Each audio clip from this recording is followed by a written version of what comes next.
I would trust but verify.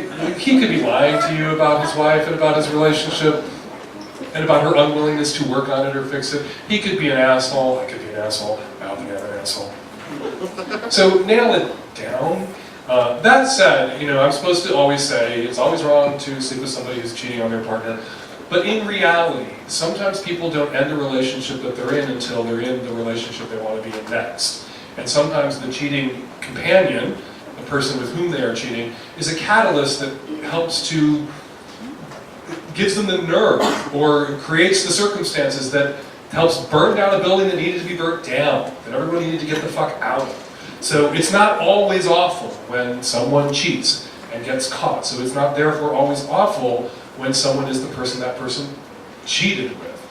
The ends sometimes justify what went down before it. And if he's in a terrible marriage and the only thing that's going to get him out of it is slamming his hand down on the self-destruct button, which is being the bad guy who had the affair, maybe it would be for the best. But I would, if I were you, make goddamn sure that that was actually the case before you volunteered to be the catalyst.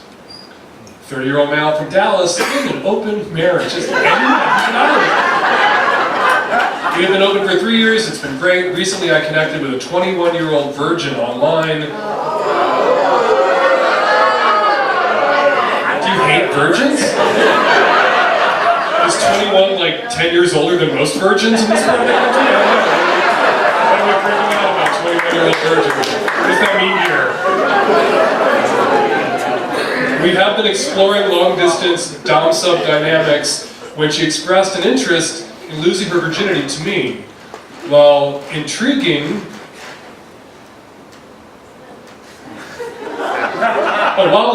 it's missing a comma. While intriguing, my wife and I can't help but to consider the potential of too much emotional connection given the casual nature of our relationship. Who better than you? If she likes and trusts you. She's a 21-year-old virgin that you've only encountered online. Are you being catfished? Does she actually exist? Is she a 51-year-old guy with a hymen in a jar? There's all sorts of variables here. But I think it's a stereotype that someone who loses their virginity imprints on, to you or with you, imprints on you like a duckling and won't go the fuck away. She knows that you're in an open marriage. It's a stereotype and a cliche about, I think, women, that they're all Glenn Close-style bunny boilers and obsessives. That's a 35-year-old pop culture reference, thank you for getting it. Or 25-year-old pop culture reference. So I would just continue to suss her out. I have a friend in Seattle, I'm making myself sound like I'm the biggest kingster in the world, but I have a friend in Seattle who has a giant dungeon, and he's really good at bondage and S&M, and he loves to tie up guys, and that's sex for him. He doesn't want to have butt sex, he doesn't want to get his dick sucked, he just wants to tie up a good-looking guy and jack him off. That's all he does, and he's really good at it.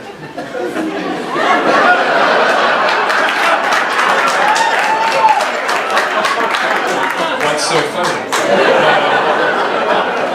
And the thing is, he's like 55 or 60, and a lot of the guys he ties up are 19, 20, legal, squicky, right? But as far as I'm concerned, he's a great guy.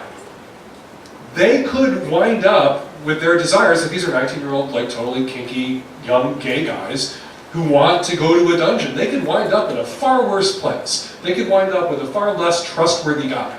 They could wind up with a guy who is all about wanting to fist them or fuck them, or whore them out, or whatever else.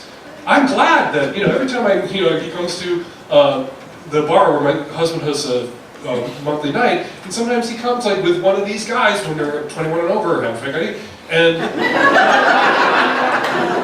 and I'm always relieved for them when I see them with him. So my question to you in your DS dynamic, and you're only 30, you're pretty close to her age, it's only a 9-year age difference. Are you like my friend Jerry? Are you a good person for her to lose her virginity to and to have this first kind of DS experience with, or are you an asshole? And sometimes it's hard for people who are assholes to admit it, but ask yourself, are you a Jerry or are you a jerk? And if you really, really think that you're a Jerry, and this would be a good experience, if you provide her with a good first experience, I don't think there's anything wrong with going for it. I don't think there's anything wrong for doing it. It's not a totally altruistic, selfless act. You'll like it too. Unless she's a 52-year-old gay guy with a high-end job. We are a couple interested in moving to the Pacific Northwest, specifically the Seattle area, after we finish our graduate degrees in biology. What advice could you give us about life in those parts and making the move? Save your money. The average house price in Seattle right now is $750,000. Seattle is now San Francisco. It is ridiculous. So prepare to live in a tiny studio apartment or your car. But it's a lovely part of the country. And you can go snowboarding, and it's awesome. And it rains. We had 150 straight days of rain this year. And we have the highest suicide rate in the country, in part because of the rain. If you require sunshine, Seattle is not for you. If you like the gloom and you like interior spaces, and you like that, then Seattle's pretty nice. How old is DJ now, and what are your dearest dreams for him? My son is 19, and his dearest dream is that I not talk about him when I do live sections. He literally would kill me if somebody tweeted out and he saw it that I was talking